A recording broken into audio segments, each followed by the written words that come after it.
మాతృదేవోభవ, పితృదేవోభవ, ఆచార్య దేవోభవ. Hello my dear students and parents. I am Harish Reddy, master trainer and mentor to IIT NEET EPSET students. Today session వచ్చేసి ఐఐటీలల్లో freeze చేసుకొని ఇంకా fix అయ్యి ఉంటారు చూడండి. నాకు IIT Bombay computer science sir freeze చేసుకున్నా and slide పెట్టుకున్న వాళ్ళు కూడా డేట్స్ వచ్చాయి ఎప్పుడు రిపోర్ట్ చేయాలి అని. టోటల్ 23 ఐఐటీస్లల్లో ఈరోజు వచ్చి రిపోర్ట్ చేయండి, ఈరోజు ఓరియంటేషన్ ఉంటుంది, ఈరోజు క్లాసెస్ ఉంటాయి అని క్లియర్గా మనకు నోటిఫికేషన్ వచ్చింది. ఓకే, దాని గురించి మీకు ఎక్స్ప్లెయిన్ చేసే ప్రయత్నం చేశాను. లాస్ట్ వరకు చూడండి. ఇంకొకటి, ఎర్లీగా రిపోర్ట్ చేస్తే బెనిఫిట్స్ ఏంటో కూడా మీకు చెప్తాను. కొద్దిమంది వచ్చింది కదా సీట్, ఎలాగో ఒక 2-3 డేస్ తర్వాత వెళ్దాము, చిన్న ఫంక్షన్ అటెండ్ చేసుకుని వెళ్దాము అని కొద్దిమంది ప్లాన్ చేసుకుంటున్నారు. అలా వద్దండి. ఓకే, మెడికల్ ఎమర్జెన్సీ ఉంటే తప్ప ఇంకా మీరు ఖచ్చితంగా ఎర్లీగా రిపోర్ట్ చేయండి. దానివల్ల బెనిఫిట్స్ ఏంటో నేను ప్రీవియస్ స్టూడెంట్స్ నుంచి డిస్కస్ చేసి చెప్తున్న పాయింట్. ఇంకొకటి ఏంటి అంటే, ఇది రౌండ్ 2లో సీట్ వచ్చిన వాళ్ళకి మళ్ళీ సీట్ అలాట్మెంట్ సర్టిఫికేట్ రావట్లేదు ఏం సార్ అంటున్నారు. అది ఒకటేసారి వస్తుందండి. ఫస్ట్ రౌండ్లో మీకు సీట్ వచ్చింది అంటే మనకు అలాట్మెంట్ సీట్ తీసుకుంటాం కదా, ప్రొవిజనల్ అలాట్మెంట్ సీట్ అని, అప్పుడు వచ్చిందంటే ఇంకా నెక్స్ట్ రౌండ్లో రాకుండా నడుస్తుంది. మీ దగ్గర ఆల్రెడీ ఒక సీటు ఉంది అని ప్రూఫ్ అనమాట. సో రౌండ్ 2, రౌండ్ 3లలో అలా ఏమి ఇవ్వరు. సో దానివల్ల ఏం ప్రాబ్లం లేదు, మీరేం టెన్షన్ పడకండి. సో నేనేమంటున్నా, ఇక్కడ పాయింట్ చూడండి, ఇక్కడ only freeze and slide students మాత్రమే వెళ్ళొచ్చు. ఎందుకంటే ఫ్రీజ్ చేసుకున్న వాళ్ళకి, స్లైడ్ ఆప్షన్ సెలెక్ట్ చేసుకున్న వాళ్ళు అదే కాలేజీలో ఉంటారు కదా, అందుకని వీళ్ళు మాత్రమే వెళ్ళొచ్చు. ఎందుకంటే వాళ్ళ కాలేజ్ ఫిక్స్డ్గా ఉంటుంది. రెండోది ఏంటంటే, you should report otherwise inform to them. అంటే ఏదన్నా అనివార్య పరిస్థితుల వల్ల ఆ టైంకి మేము రావట్లేదు అని అంటే ఆ కాలేజ్ వాళ్ళకి ఇన్ఫార్మ్ చేయండి, నెంబర్స్ తీసుకొని.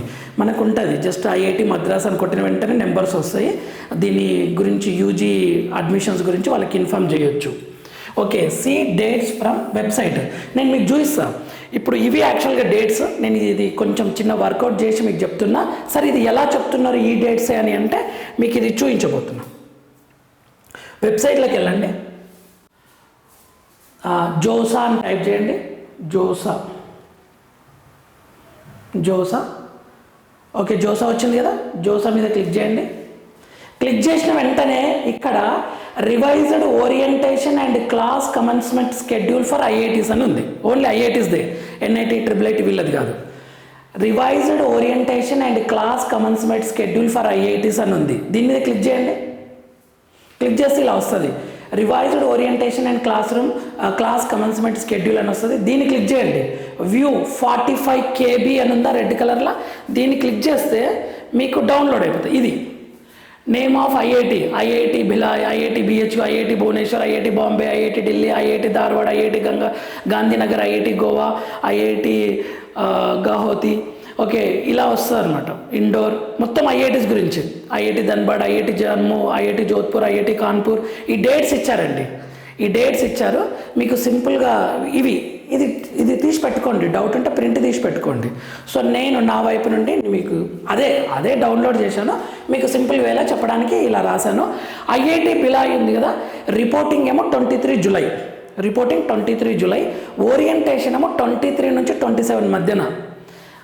ఓరియంటేషన్ అంటే కాలేజ్ గురించి చెప్పడము, సీనియర్స్తో ఇంటరాక్షను, చాలా యూస్ఫుల్ అవుతుంది. మీకు చాలా మైండ్ ఫ్రీ అయిపోతుంది. చాలా భయం ఉంటుంది. కష్టపడి చదివి ర్యాంక్ సాధించిన స్టూడెంట్ కూడా కొంచెం కొత్త ప్లేసు, కొత్త అట్మాస్ఫియర్, కొంచెం భయం ఉంటుంది. మళ్ళీ అక్కడ మీ భయం ఎంత, అక్కడంతా చాలా పెద్ద ప్రొఫెసర్లు ఉంటారు, అది కొంచెం ఎంతైనా భయం ఉంటుంది. మీరు చాలా ఫ్రీ అవుతారు. 23-27 మధ్యన ఓరియంటేషన్. క్లాసెస్ ఏమో ఐఐటి భిలాయ్లో 28 జూలై నుంచే స్టార్ట్ అవుతున్నాయి, మండే నుంచి. నెక్స్ట్ ఐఐటి బిహెచ్యు రిపోర్టింగ్ ఏమో 22 నుంచి 24 మధ్యన. 22 రోజే వెళ్ళండి, రిస్క్ చేయకండి. ఇంత కష్టపడి చదివారు కదా, రాత్రింబవళ్ళు రిపోర్టింగ్ రోజు చేయండి. మళ్ళీ ఏదైనా ఎమర్జెన్సీ ఉంటే 2 రోజులు ఇంటికి వచ్చి వెళ్ళిపోండి. కానీ ఫస్ట్ స్టార్టింగ్ మాత్రం మీరు అక్కడికి వెళ్ళాలి. ఇప్పుడు సినిమా థియేటర్కి ఒక 5 మినిట్స్ ముందెళ్ళి కూర్చుంటే ఆ సినిమా ఎంత బాగా అర్థమవుతుంది. మధ్యలో ఒక 10 మినిట్స్ తర్వాత వెళ్తే ఎలా ఉంటుంది, అలా జస్ట్ అలా థింక్ చేయండి. ముందు వెళ్ళండి, అవన్నీ రిపోర్ట్ చేసి అవన్నీ అటెండ్ అయ్యి ఒక 2 డేస్ మళ్ళీ వచ్చిపోండి కావాలంటే. అప్పుడు పెద్ద డ్యామేజ్ ఏం జరగదు, అంటే మంచి మైండ్ ఫ్రీ అవుతుంది. ఐఐటి బిహెచ్యు 22 నుంచి 24 మధ్యన రిపోర్ట్ చేయాలి. Next IIT Bhubaneswar IIT Bhubaneswar వచ్చేసి రిపోర్టింగ్ ఏమో 26 నుంచి 29 జూలై మధ్యన, ఓరియంటేషన్ ఏమో 31st రోజు, క్లాసెస్ ఏమో August 1st. Next IIT Bombay reporting ఏమో 20 జూలై, ఓరియంటేషన్ ఏమో 21st July. IIT Delhi reporting ఏమో 21st జూలై. ఓకే, ఓరియంటేషన్ ఏమో 22, క్లాసెస్ జూలై 31st. క్లియర్గా ఇచ్చాడు. రిపోర్టింగ్ని టార్గెట్ పెట్టుకొని వెళ్ళండి, తర్వాత ఓరియంటేషన్ అవన్నీ next steps. Okay, IIT Dharwad reporting ఏమో 29 to 30. నేను రిపోర్టింగ్ ఒక్కటి చెప్తున్నాను, నెక్స్ట్ ఓరియంటేషన్ క్లాసెస్. ఇక రిపోర్టింగ్ తర్వాత ఓరియంటేషన్, నెక్స్ట్ క్లాసెస్ డైరెక్ట్గా. నెక్స్ట్ ఐఐటి గాంధీనగర్ రిపోర్టింగ్ ఏమో 20 జూలై, రిజిస్ట్రేషన్ 20 జూలై అనమాట. ఇక్కడ క్లియర్గా ఇచ్చాను చూడండి. Okay, auditorium Jasubai auditorium IIT Gandhinagar place కూడా ఇచ్చారు. Okay, 20 July. Next IIT Goa వచ్చేసి రిపోర్టింగ్ 1 ఆగస్ట్ ఉంది చూడండి. ఇది ఐఐటి గోవా వాళ్ళది 1 ఆగస్ట్ ఉంది. ఓరియంటేషన్ 1 ఆగస్ట్ ఉంది. డైరెక్ట్ ఓరియంటేషన్ ఇచ్చింది వీళ్ళు. ఇక్కడ క్లాసెస్ ఏమో 5th ఆగస్ట్ నుంచి స్టార్ట్ అని చెప్తున్నారు. Biometric and document verification mandatory 4th August కల్లా ఉండాలంటున్నారు. ఓకే, ఫస్ట్ కల్లా వెళ్ళిపోండి. ఐఐటి గువాహటి వచ్చేసి 20 July. IIT Hyderabad 23rd July. IIT Indore July 24th. Okay, వీటిని చూసుకోండి.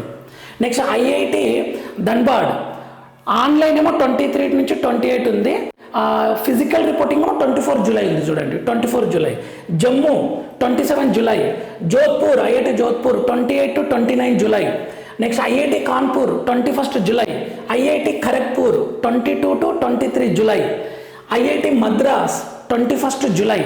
ఐఐటి మండి 28 July. IIT Palakkad 25th July. IIT Patna 31st July. IIT Roorkee 18th July. IIT Ropar 25 July. IIT Tirupati 28th July.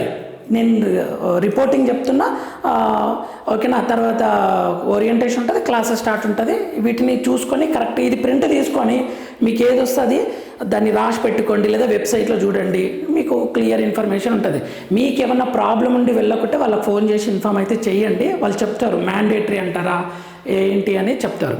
Okay, నేను మీకు ఇంకొక point చెప్తాను. ఎర్లీగా రిపోర్ట్ చేస్తే ఏంటి సార్ బెనిఫిట్? అదే కాలేజే కదా సార్, నేను ఎలాగో 4 years ఉంటాను, నాకు ఎక్స్ట్రా బెనిఫిట్ ఏముంటాయి అని అనుకోకండి. ఫస్ట్ మీకు జరిగే హెల్ప్ ఏంటంటే అది అడాప్ట్ అవుతుంది సిచ్యువేషన్ మొత్తాన్ని. మీరే ఫస్ట్ వెళ్తారు కదా, ఫస్ట్ రోజు వెళ్తారు కదా, మీ క్లాస్మేట్స్ అంతా కొత్త వచ్చి ఉంటారు కదా, అన్ని డిఫరెంట్ స్టేట్స్ నుంచి. ఆ సిచ్యువేషన్ని ఈజీగా అడాప్ట్ చేసుకుంటారు. మీరు కొంచెం లేట్ అయిపోయినారు అనుకోండి, మీ మనసులో ఫియర్ ఉంటుంది, 10 days వరకు ఉంటుంది. అదే మీరు ఫస్ట్ రోజు వెళ్తే ఆ రోజే పోతుంది మొత్తం ఫియర్ అంతా. నెక్స్ట్ తెలుగు స్టేట్ సీనియర్స్ ఉంటే లేదా వేరే స్టేట్ సీనియర్స్ అయినా, సీనియర్స్ చాలా బాగా గైడెన్స్ చేస్తారు. ఎలా గైడెన్స్ చేస్తారు? వాళ్ళకి దగ్గర ఇంటరాక్షన్ దొరుకుతుంది.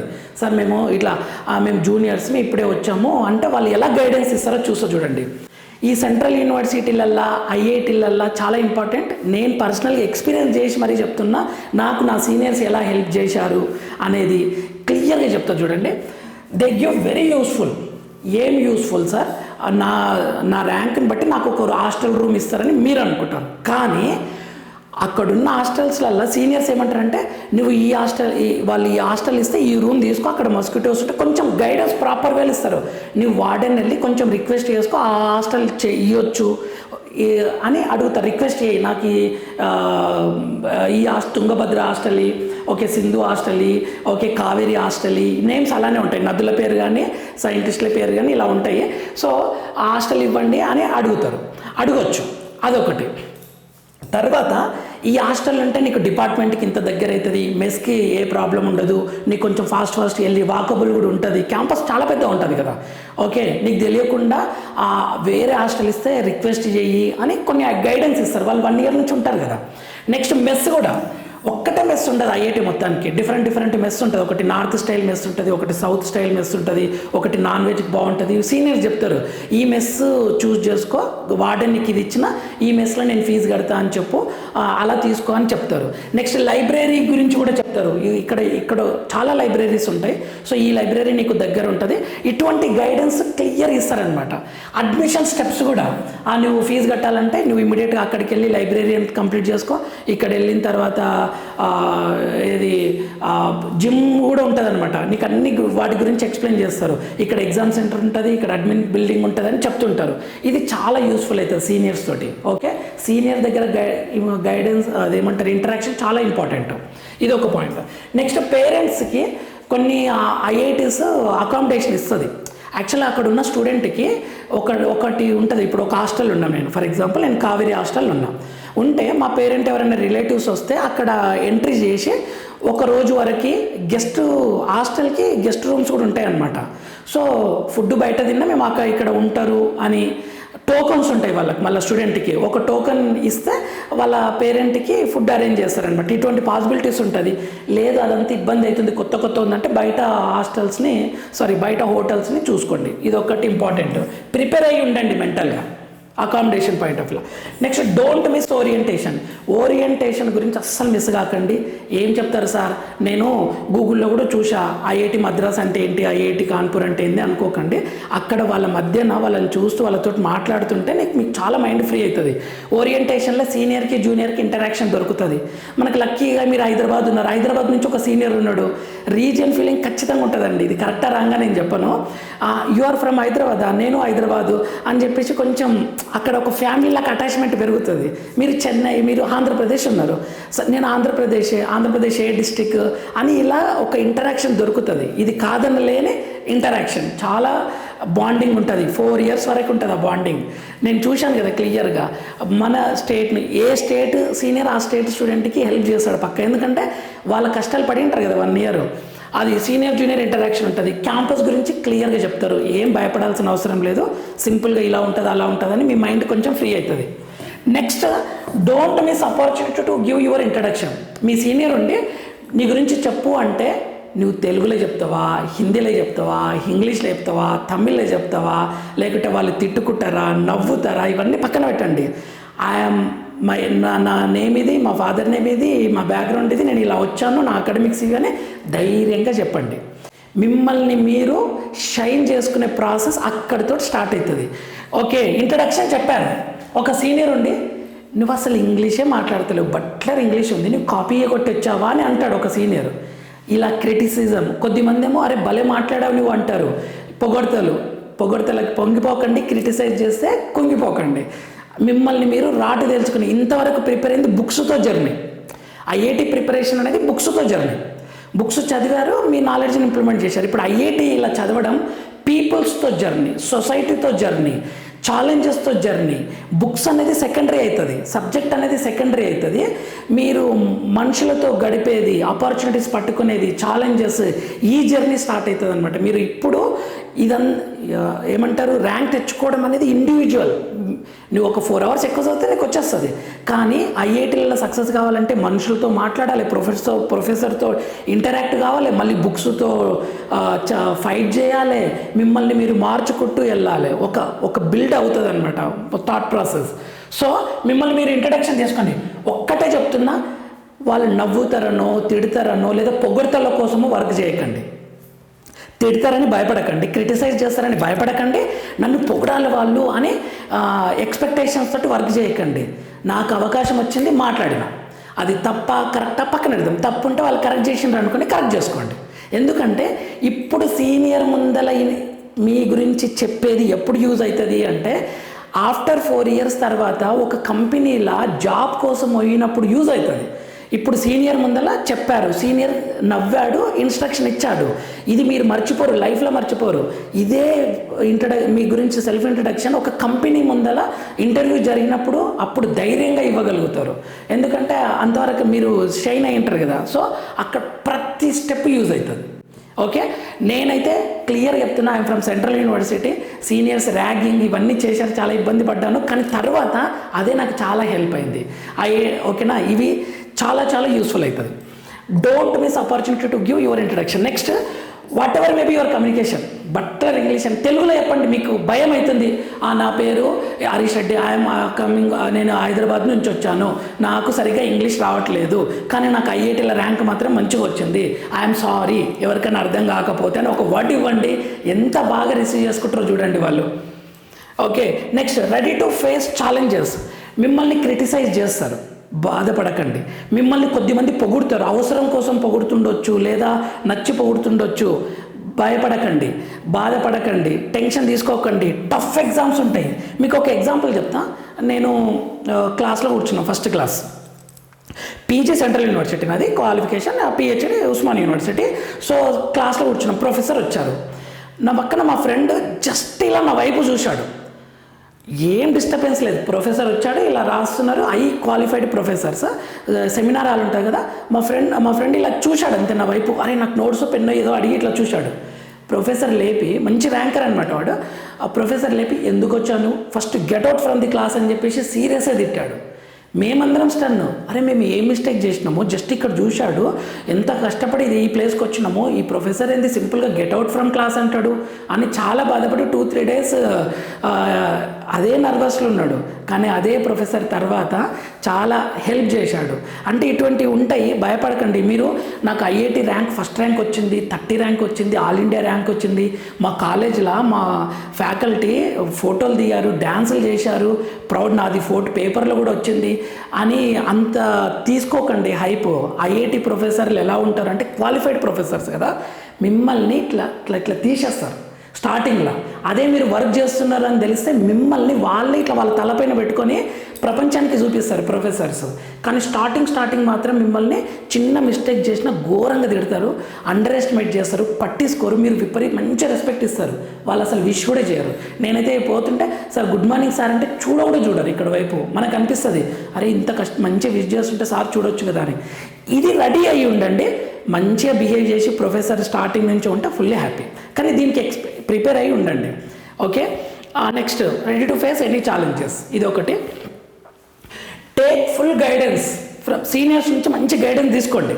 ఓకే, ఆలోచించకుండా ఎంత పాసిబుల్ అయితే అంత గైడెన్స్ తీసుకోండి, ఇది ఎలా చేయాలి అలా చేయాలని. కానీ నా సజెషన్, హెల్ప్ ఎక్కువ తీసుకోకండి. హెల్ప్ అంటే ఇప్పుడు మీరు నడుచుకుంటూ వెళ్తున్నారు, ఎవరైనా సీనియర్కి ఉండి నా సైకిల్ తీసుకెళ్ళు, నా బైక్ తీసుకెళ్ళు, నా ల్యాప్టాప్ వాడుకో అని కొంచెం ఎక్కువ చెప్తుంటే కొంచెం జాగ్రత్తగా ఉండండి. ఎందుకంటే నేను కొద్దిమంది ఫేస్ చేసిన ప్రాబ్లం ఏంటంటే, స్టార్టింగ్ హెల్ప్ చేసి తర్వాత సీనియర్ ఫోన్ చేసి ఈరోజు క్యాంటీన్లో వెళ్ళి నాకు అది తీసుకురా, ఈ అసైన్మెంట్ రాసి నీకు ఆ టైంలో నేను హెల్ప్ చేసిన కదా అంటారు. కొత్త పీపుల్ కదా, అందరూ అలా ఉంటారని అనట్లేదు. మీరు ఓకే జాగ్రత్తగా ఉండండి. హెల్ప్ మీకు పాసిబుల్ అయ్యిందంటే మీరే చేసుకోండి. ఓకేనా మై డియర్ స్టూడెంట్స్, మీకు పాసిబుల్ అయ్యిందంటే మీరే చేయండి. మీరు సైకిల్ ఇస్తుంటే లేదు నేను నడుస్తా సార్ లేదా అన్న నేను నడవగలుగుతా, నేను వెళ్ళేసి వస్తా, థ్యాంక్స్ ఫర్ యువర్ హెల్ప్ అని చెప్పి ఇది కొంచెం జాగ్రత్తగా చూసుకోండి. డిస్టర్బెన్స్ అవుతుంది. ఓకే, కొద్దిమంది ఫుల్ హెల్ప్ చేస్తారు స్టార్టింగ్లో, తర్వాత ఫుల్ డామినేట్ చేస్తారు. ఏరా నీకు ఆ రోజు హెల్ప్ చేశాను, ఏ అమ్మాయి నీకు ఆ రోజు హెల్ప్ చేశాను, ఈరోజు నువ్వు అసైన్మెంట్ రాయి, ఇటువంటివి ఉంటాయి, కొంచెం జాగ్రత్త. ఓకే, గైడెన్స్ మాత్రం చాలా యూస్ఫుల్, అది మాత్రం తీసుకోండి. ఎగ్జామ్స్ వెరీ ఇంపార్టెంట్, చాలా టఫ్ అనిపిస్తుంది. ఇది సీనియర్ గైడెన్స్ తోటే గెట్ ఆన్ కావచ్చు. సింపుల్ లాజిక్ చెప్తా, మీరు ఐఐటి అన్న కానీ సెంట్రల్ యూనివర్సిటీలో పిహెచ్డి పీజీ ఏదన్నా తీసుకోండి, లాస్ట్ ఇయర్ పేపర్స్ ఉంటాయి కదా, ఆ పేపర్స్ తోటి సగం ఈజీ గెట్ ఆన్ కావచ్చు. సీనియర్స్ అదే ఇస్తారు గైడెన్స్. నువ్వు బుక్ మొత్తం చదివే బదులు అరే ఆ 3 క్వశ్చన్స్ కొంచెం ఆ 3 ఏరియాస్ మీద పట్టుకో, గట్టిగా నాలెడ్జ్ సంపాదించుకో, exam will be very easy అని చెప్తారు. ఇది చాలా యూస్ఫుల్ అవుతుంది. తెలియకుంటే బుక్ మొత్తం ఒక చాప్టర్కి 4 డేస్ పడుతుంది. అదే సీనియర్స్తో డిస్కస్ చేస్తే ఒక చాప్టర్ 1 అవర్లో కూడా కంప్లీట్ చేయొచ్చు. సో ఇది అలర్ట్ ఉండండి. Next, brand won't give job, your skill only will give job. అంటే నేను ఐఐటి మద్రాస్ సార్, ఇంకా నాకు 30 lakhs వస్తుంది సార్ ప్యాకేజ్ ఇయర్లీ అని పెట్టుకోకండి. ఇంపాసిబుల్. నీకు 10 ఇంటర్వ్యూలు అటెండ్ అయినా జాబ్ ఇయని తెచ్చుకొని స్టూడెంట్స్ ఉన్నారు. ఎందుకంటే వాళ్ళు జస్ట్ పాస్ అయ్యారు అంతే, వాళ్ళకు సబ్జెక్ట్ మీద కమాండ్ స్కిల్స్ పెంచుకోలేరు, అంటే దాని మీద వర్క్ చేయలేరు. ఓకేనా, బ్రాండ్ వోంట్ గివ్. నువ్వు ఐఐటి మద్రాస్ అన్న కానీ, కాన్పూర్ అన్న కానీ, ఖరగ్పూర్ అన్న కానీ ఏదైనా తీసుకోండి, మీ వర్కే మీరు బాగా వర్క్ చేస్తేనే మీకు ఫ్యూచర్ ఆపర్చునిటీస్ ఉంటాయి. ఇది మైండ్లో పెట్టుకోండి. Okay, next, discipline and hard work చాలా ఇంపార్టెంట్. డిసిప్లిన్ అంటే ఏంటంటే ఈరోజు ఈ టైంకి ఇది చేయాలంటే చేయాలంతే, ఇష్టం ఉన్నా లేకున్నా. ఈరోజు డిసైడ్ అవుతాం రేపు 2 chapters కంప్లీట్ చేయాలని, ఇది నువ్వు డిసైడ్ అయినావు. ఇక రేపు నీకు ఫీవర్ వచ్చినా కంప్లీట్ చేయాలి, నీకు వేరే మీ సీనియర్ పిలిచినా కంప్లీట్ చేయాలి, నువ్వు ఏదన్నా ఉండండి, వర్షం పడుతున్నా, పిడుగులు పడ్డా, పవర్ లేకున్నా కంప్లీట్ చేయాలి. అదే డిసిప్లిన్. అనుకున్న దాన్ని చేయడం. హార్డ్ వర్క్ చేసిన దాన్ని మళ్ళీ దాని మీద 2-3 రకాలుగా ఆలోచించి చేస్తే ఖచ్చితంగా సక్సెస్ అవుతాం. All the very best my dear students. Parents మీరు టెన్షన్ పడకండి, స్టూడెంట్స్ మంచి ఐఐటీలకు వెళ్తున్నారు. So strong place, powerful place అనుకోండి. ఇక మీ పిల్లల్ని పవర్ఫుల్గా మారుస్తుంది అనుకోండి. అలా థింక్ చేయండి. And one more thing, in future కూడా ఇది only Joseph maths, physics, chemistry classes, counselling information కాదు, ఫ్యూచర్లో కూడా యూస్ఫుల్ ఇన్ఫర్మేషన్ మీకు. ఓకే, ఒక అతను ఐఐటీలో కంప్లీట్ చేశాడు, సివిల్స్ ఎలా కొట్టాడు, అతడు ఎక్కడ టర్న్ తీసుకున్నాడు, ఏదైనా యూస్ఫుల్ ఇన్ఫర్మేషన్ ఏది ఉన్నా ఈ ఛానల్ అప్లోడ్ చేస్తాం. సో ఛానల్ని ఫాలో అవుతూ ఉండండి. ఐడియాస్ కానీ ఓకే ఇటువంటి ఇన్ఫర్మేషన్ ఏదున్నా మీకు ఇస్తానండి. Okay, all the very best my dear students. ఐఐటీలో జాయిన్ అయ్యే వాళ్ళందరికీ ఆల్ ద వెరీ బెస్ట్. ఈ టైం చూసుకొని అలర్ట్ అయ్యి వెళ్ళండి. ఓకేనా, ఫస్ట్ రోజే రిపోర్ట్ చేయండి. రిమైనింగ్ ఎన్ఐటి వీళ్ళది కూడా వస్తుంది మనకు ఒక డేట్స్ రిపోర్టింగ్. అప్పుడు మళ్ళీ ఒక వీడియో చేస్తాను. మళ్ళీ ఇటువంటి ఏదైనా యూస్ఫుల్ ఇంపార్టెంట్ మీ సీనియర్స్ ప్రీవియస్ ఐఐటి కాలేజీలో ఉన్న సీనియర్స్తో డిస్కస్ చేసి ఏదైనా యూస్ఫుల్ పాయింట్ ఉంది అనిపించిందంటే ఇమ్మీడియట్గా వీడియో అప్లోడ్ చేసి మీకు చెప్పే ప్రయత్నం చేస్తాను. Thank you for watching. Next వీడియోలో మనం మళ్ళీ కలుద్దాం. అంతవరకు మాతృదేవోభవ, పితృదేవోభవ, ఆచార్య దేవోభవ. ఆల్ ద వెరీ బెస్ట్ అండి.